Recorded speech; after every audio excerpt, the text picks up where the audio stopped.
បងនេះឈ្មោះថាទូលតាថប់អូនហើយចាំទុកនេះជាវត្តកូនពើ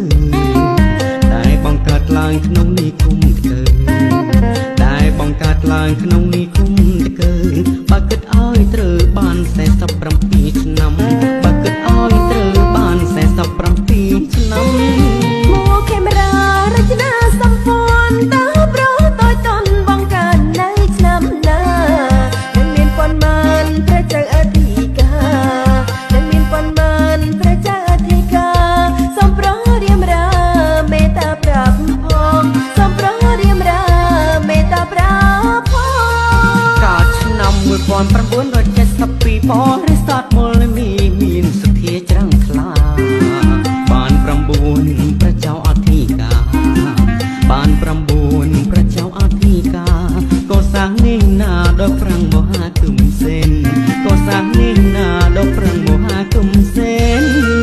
មានបបបាញ់ចំលឹកមកប្រណិនដោយការរីកិតប្រកបទៅដោយបញ្ញារឹងវិហារក្បាច់មេស័តអង្គចារឹងវិហារក្បាច់មេស័តអង្គចា